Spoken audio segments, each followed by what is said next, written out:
This is gonna. Were you recording that? Yeah. Oh, yeah? Yeah. I can start now. Oh yeah. It's good to go. Yeah. Nothing's stopping us. Nothing's stopping us. I don't feel like doing it anymore. I'm joking.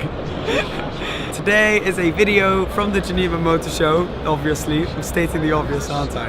We're making a video on supercars. Woo, so like the best supercars. What are the best supercars of the Geneva Motor Show this year? We're going to be looking at the obvious ones, the F8 Tributo, the Evo Spider, the new Porsche, but we're kicking it off with... hello mate. Hey. Ooh, this is going really well. Kicking it off with this new Ginetta. Now Ginetta, I would love to tell you the model name, but they haven't released it yet. Ginetta, very successful in racing. They make Le Mans cars, LMP3 cars, they make some incredible race cars, and they've now decided to take that to the road and bring effectively an LMP3 car to the road. So that's where this new Ginetta, whatever it will be called once they release it, is for. This is a very limited production car, 20 of them in the world. Yeah, 20. No. Yeah, I know, you're shocked, aren't you? I really wanted one. You really wanted one, you can't get one. Actually, you could. They've sold 14 of them thus far. Oh. 6 left. Yeah, but they're just on the, well, the way they're saying it's priced is under 400 grand. Presumably that means it's over 350. It's expensive, basically. But it's kind of like Pista Aperta money when you think about it. Only 20 in the world, V8, over 600 horsepower, and you guys are probably looking at the interior and stuff now. It is a pure thoroughbred race car, finished in like full carbon fiber. It is an absolute animal.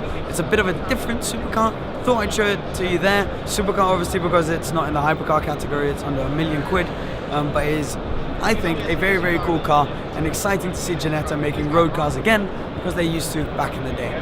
Let's go to the next car. See, once I get into it, you know, just need to get started. It's like, need to get the ball roll right for me.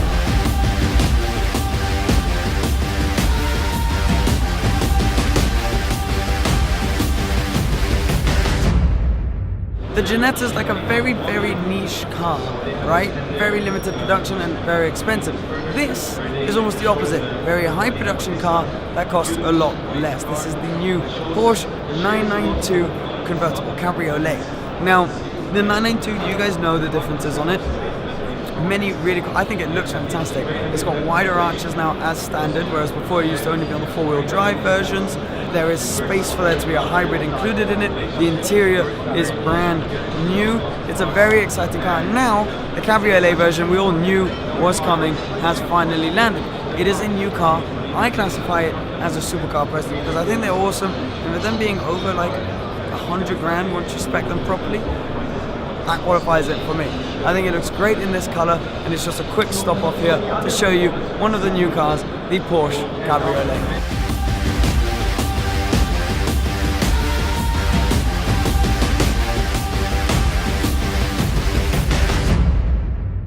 The brand new AMG GTR Roadster. This car kind of speaks for itself, but it's very exciting as well. So it's basically exactly the same as the AMG GTR Coupe, same engine, same aero package. It's even still got the same fixed rear spoiler, which you don't see on many convertible versions of hardcore cars. So it's the track version of the AMG GTC, GTS or GT, and basically it's a beast. It's a total animal. Now in this color it actually looks really cool, the matte blue, and they've done a few different things inside, like they've kept it with the facelift. So it's got the facelifted front, the facelifted interior, and screen that you see on the new GTRs has just been brought over to this Roadster version. Now, what's interesting is that it's going to be limited to 750 units worldwide. So quite a rare car. I mean, to give you an idea, that's even more rare than the Porsche 991 Speedster. I think it's awesome. Let me know what you guys think. And it's obviously competing with the likes of Ferrari and Lamborghini and all those guys. Why don't we actually go see some of their new cars now too?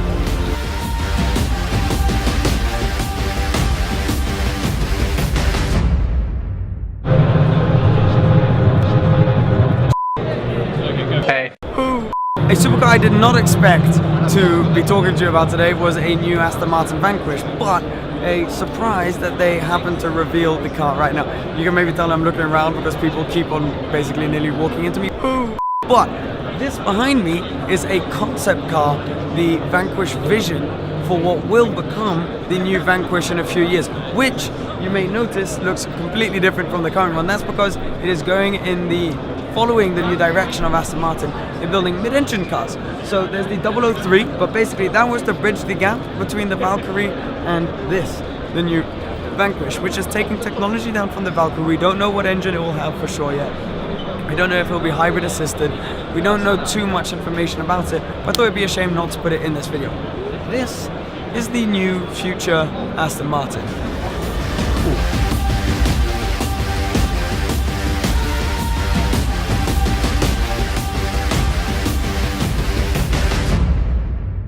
This is the Lamborghini SVJ convertible roadster. So effectively, here's what's happened with the Aventador lifetime. There was the Aventador, the stock LP700-4. Then they went up to an Aventador SV, which was a 750. Then went to an Aventador S, which was just a bit better of the original Aventador. And now the SVJ, which has a little bit more power than the SV and is produced in slightly higher numbers. So the SVJ Coupe was 900 units worldwide. The SVJ Roadster is 100 less of those, so 800 units worldwide. It will be 63 of the 63 editions, which are going to be quite rare. And as you can tell behind me, you can also sort of modify it through the Lamborghini Ad Personam program quite a bit. This car has a special one-off color, and I think personally looks fantastic. The SVJ Roadster is the most track-focused SV they've got. They've introduced new things like rear-wheel steer, and they've sort of updated it's still the same gearbox, but they've updated sort of the computer behind it for it to be a bit quicker, a bit more efficient, and a bit more aggressive. It's a very exciting new supercar on the market as well.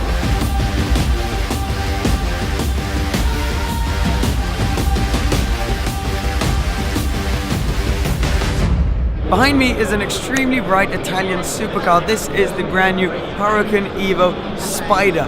So, Huracan Evo, you guys know, is a facelifted, kind of a second lifetime to the Huracan. So the Evo is effectively, so it's rebodied.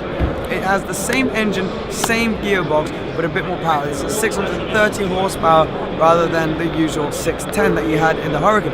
They've changed a lot of technical things to make it handle better from electrical systems, but also it has 5 times more downforce than the normal Huracan Spider.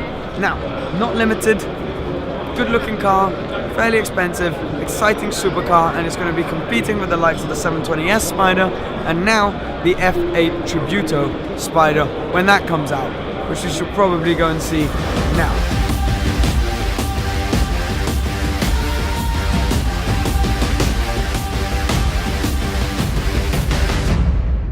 You join me for the last car in the supercar sort of segment. It is, of course, the Ferrari F8 Tributo. So this is a replacement, a completely new model to the 488 GTB, which you guys know and love very well. And it is basically a response to the 720S. Ferrari had to kind of step up their game, and they have done just that. I think the car looks absolutely stunning. It has some incredible power figures. It is the quickest mid-engine V8 Ferrari they have ever made.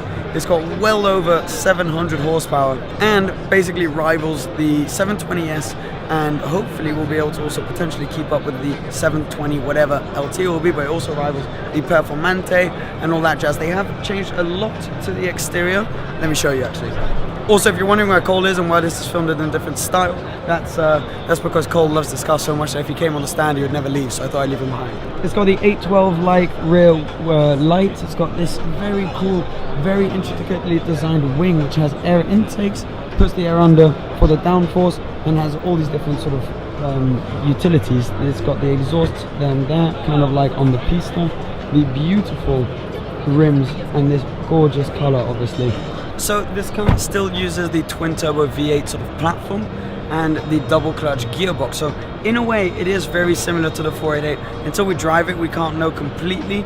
There are loads of technical things which I won't bore you with because there's Shmee 150 videos for that if you want to know the technical stuff. But the way it looks, the way I assume it will feel, is like a just much newer, much more competent version of the 488, and it will rival a 488 Pista, which is mad because it's the fastest they sort of brought cars around Ferrari. They usually leave it a lot longer between revealing the track version and then the whole new model. I presume that is purely, as I said, because of what McLaren are doing. They're making Ferrari raise the bar, and it's hugely exciting. Anyways, no better way to end this supercar sort of series than with the supercar everybody's talking about, the F8 Tributo. Thanks for watching, please subscribe, and I'll see you again very, very soon. Cheers guys, bye bye.